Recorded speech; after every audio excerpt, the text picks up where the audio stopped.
nations in industry, logistics, and military technology. It was a wake-up call for the empire, and it set the stage for a new era of reform and upheaval. The Great Reforms and the Road to Revolution, 1855 to 1881. As the dust settled from the Crimean War, a new ruler took the throne, Alexander II, known to history as the Tsar Liberator.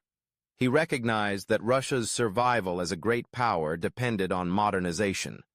The most dramatic of his reforms came in 1861, the emancipation of the serfs. Overnight, more than 20 million Russians were freed from centuries of bondage. Yet freedom came with strings attached. Former serfs were granted small plots of land, but had to pay crippling redemption payments for decades. Many remained trapped in poverty, fueling resentment and unrest. Alexander II's reforms went further. He modernized the judiciary, introducing trial by jury and independent courts. Local self-government was established through elected councils, or zemstvos, giving communities a taste of participation. Military service was reformed, reducing terms and opening the ranks to commoners. Railways and factories spread across the empire, drawing millions into the new industrial cities. But with progress came new tensions. The growth of an educated middle class, together with the hardships of factory life, sparked calls for further change. Radical movements took root. Some advocated socialism, others anarchism. Secret societies plotted revolution. In 1881, one such group, the People's Will, succeeded where so many had failed. They assassinated Alexander II with a bomb on the streets of St. Petersburg. The reaction of Alexander III and Nicholas II, 1881 to 1917. Shocked by his father's murder, Alexander III abandoned reform for repression. He strengthened the secret police, censored the press, and promoted the doctrine of official nationality, orthodoxy, autocracy, and nationalism. He launched a campaign to Russify the empire's many minorities, suppressing local languages, religions, and cultures. Yet, despite this reactionary turn, industrialization continued at a breakneck pace. Foreign investment poured in, railways multiplied, and cities swelled with new arrivals. When Alexander III died in 1894, his son Nicholas II inherited a nation of contrasts, modernizing yet repressive, powerful yet unstable. Nicholas was a gentle, devout man, but ill-prepared for the challenges ahead. He clung to the old autocratic ways, refusing to share power or address the grievances of his people. The strains of modernization were everywhere. Peasants, still burdened by debt and taxes, faced famine and hardship. Workers toiled long hours in dangerous factories, often for meager wages. Strikes and protests became common. Meanwhile, new political movements emerged. Liberal constitutionalists, socialist revolutionaries, Marxist social democrats, and a host of nationalist groups among the empire's many minorities. The 1905 Revolution. The first shock came from the East. In 1904 to 1905, Russia went to war with Japan over ambitions in Manchuria and Korea. The conflict proved disastrous. Russian fleets were sunk, armies defeated, and the empire's prestige shattered.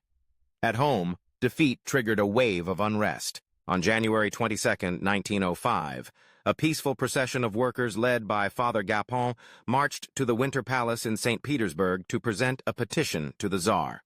Instead, they were met by gunfire. Hundreds were killed or wounded, a day forever remembered as Bloody Sunday. The massacre sparked strikes, uprisings, and mutinies across the empire. Peasants burned estates, workers seized factories, and even the Navy mutinied aboard the battleship Potemkin. Under pressure, Nicholas II reluctantly issued the October Manifesto, granting basic civil liberties and promising the creation of a representative parliament, the Duma. For the first time, Russians would have a voice in government. But the Tsar soon undermined these reforms. The Duma's powers were limited, and its radical members dissolved or exiled. The old order survived, but only just. The last years of the empire. The years before World War I were a time of uneasy stability. Russia's economy boomed, fueled by foreign capital and rapid industrial growth. New railways stitched the empire together, most famously the Trans-Siberian Railway stretching from Moscow to Vladivostok. The population soared, cities expanded, and a new middle class emerged. Yet beneath the surface, tensions simmered. The peasantry remained impoverished, despite attempts at land reform. Urban workers faced harsh conditions and political agitation. National minorities, Poles, Finns, Ukrainians, Jews, Armenians, and many others, chafed under Russification and discrimination. Revolutionary parties rebuilt their networks, waiting for another opportunity. The World War and the fall of the Romanovs. That opportunity came in 1914. When Austria-Hungary declared war on Serbia after the assassination of Archduke Franz Ferdinand, Russia mobilized to defend its Slavic ally. The First World War began. At first, patriotic fervor swept the country, but the war soon turned into a catastrophe. Russia's armies suffered terrible losses against Germany and Austria-Hungary. Millions were killed, wounded, or taken prisoner. The economy buckled under the strain. Food and fuel grew scarce, prices soared, and factories closed. On the home front, faith in the Tsar evaporated. Nicholas II took personal command of the army, leaving the government in the hands of his wife Alexandra and the mysterious monk Rasputin. Corruption and incompetence flourished. By the winter of 1916 to 1917, Russia was on the brink. The February Revolution. In February 1917, women in Petrograd, now St. Petersburg, marched for bread. Workers joined them in protest. Soon, the city was paralyzed by strikes and demonstrations. The army, ordered to suppress the crowds, began to mutiny. With no one left to defend him, Nicholas II abdicated the throne, the end of more than 3 centuries of Romanov rule. A provisional government was formed, promising democracy, land reform, and continued participation in the war. But the new government struggled to control events.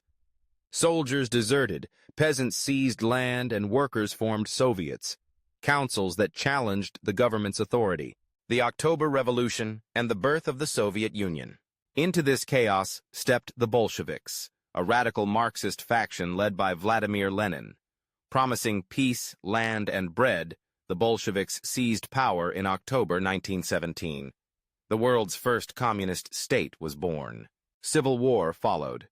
The Reds, Bolsheviks, battled the Whites, a loose coalition of monarchists, liberals, and foreign interventionists across the vastness of Russia. The fighting was brutal and chaotic, with atrocities on all sides. By 1922, the Bolsheviks emerged victorious. The Russian Empire was gone. In its place stood the Union of Soviet Socialist Republics, the USSR. Legacy: Russia's imperial century. The story of Russia's empire is one of contradiction and transformation. From its birth amid the forests and rivers of the north, Russia grew through conquest, adaptation, and resilience. Its rulers, Vikings, princes, czars, and emperors shaped a civilization that blended Slavic, Byzantine, Mongol, and Western influences. It endured invasions, civil wars, and revolutions, always adapting, always surviving. Geography shaped everything. The endless plains, harsh winters, and vast distances made Russia both vulnerable and formidable. It was a land that demanded strong rulers and collective action. The Mongol yoke left deep marks: centralized power, suspicion of outsiders, a reliance on autocracy. Yet Russian culture also produced moments of brilliance: icon painting, orthodox spirituality, epic poetry, and the grandeur of its cities. The empire's expansion brought both glory and tragedy. It created a vast, multi-ethnic state, but also sowed the seeds of future conflict. Serfdom bound millions in misery, while reform and repression alternated in a cycle that never quite broke. The drive to catch up with the West brought modernization, but also alienation and unrest. Ultimately, the empire's contradictions proved too great. The pressures of war, economic hardship, and political repression ignited a revolution that swept away the old order. But even as the Soviet Union replaced the Romanovs, many of the old patterns endured. Centralized power, suspicion of the West, and a belief in Russia's unique destiny. Epilogue: Russia's enduring quest. Today, the legacy of the Russian Empire can still be felt. Its borders, its culture, and its people continue to shape the world. The story of Russia is not just one of conquest and collapse, but of survival and transformation. From Rurik's arrival on the cold northern rivers, through the rise of Moscow, the splendor of the Romanovs, and the fires of revolution, Russia's epic saga is a testament to the endurance of a people and the power of history. As we look back across 1,000 years, we see a land that has been both bridge and barrier between East and West, a crucible of suffering and creativity, a nation always seeking its place in the world. The Empire of the North may be gone, but its story continues, etched in stone, in song, and in the memory of its people. And so, the saga of Russia, of rivers and steppe, of czars and serfs, of revolution and renewal, reminds us that history is never finished. It flows onward, like the great rivers that shaped the land, carrying with it the hopes, the sorrows, and the dreams of all who have called this vast northern empire home. If you enjoyed this historical journey, please support our channel by liking, subscribing, and sharing your thoughts in the comments. Don't miss our upcoming content.